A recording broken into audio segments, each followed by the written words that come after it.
going to the Razorback lineup as many times as they have, they might not have believed you, but they're going to have to come here and do it again. Appreciate it. Thanks, Jay. And then, Jack, this series you just mentioned, Ole Miss is going to come in here and do it again. What kind of problems do they present for you? Just a scrappy bunch, really streaky kind of bunch. I said you give them an inch, they're going to try to take a mile, and that's just a testament to how talented those guys are.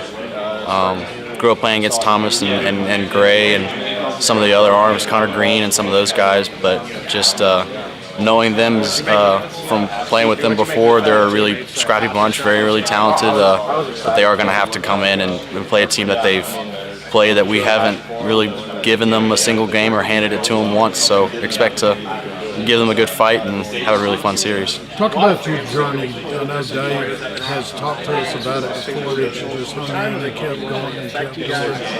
And why did you hang in? A lot of people would have left. Right.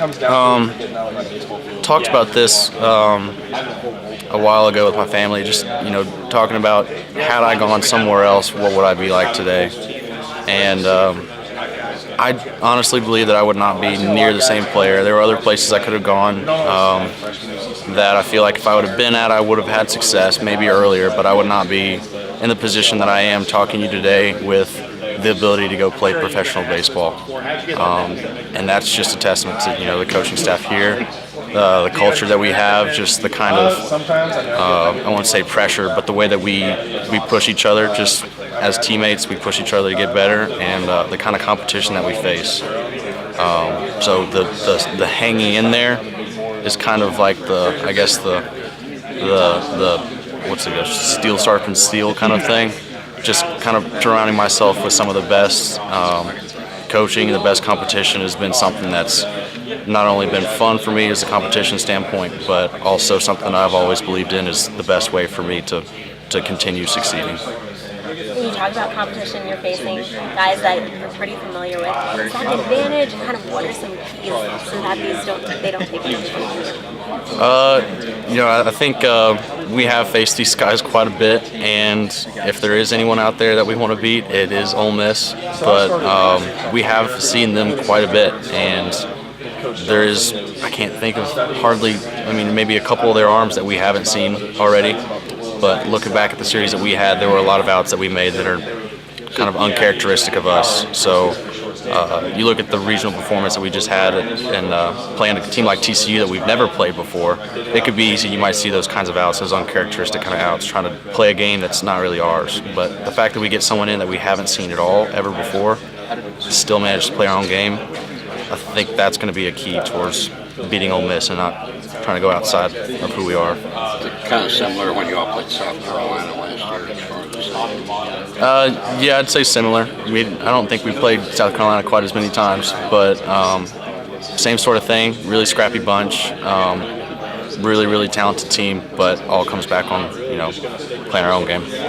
All of the guys and coach say one game at a time, but how much of the conversation is 2 more games and we're back to normal? I can't really speak to that. Coach has already said, we don't want to say those other words, because all you got to do is focus on the one game that is ahead of you, and you can take care of the one that you're in right there. Then we'll worry about the next one after that. But once you start talking about the future too much, it's going to be tough to get that other one. So one at a time. The home run power. I remember your freshman year, it was like practically 0 for the season. I think you finally got some hits.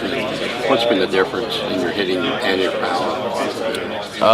The hitting and the power is always, I felt, kind of been there. It's just more or less a rhythm kind of thing. Just trying to get some momentum. But it's just been more or less kind of a simplification process. So when I came in as a freshman, I obviously had, I'd say maybe some holes, some little kinks in my swing a little bit, and steadily ironing those out is also was important, but also growing and maturing as a hitter, both on the physical side and the mental side, has been key to that success. I think you've been asked this, but I didn't get it on tape. You feel that part of your success just paying your dues, having the 2 years of utility and then getting your start this year? Right. I told someone I've been incredibly blessed to play behind some of the most talented players I've ever been around. So the ability to grow and learn from them has been huge, and it made me who I am. But paying the dues is important, and growing and trying to get better is probably the more important thing. And the fact that I was given the opportunity to play this year has been a blessing, and I'm very thankful. Of course, you contributed in the last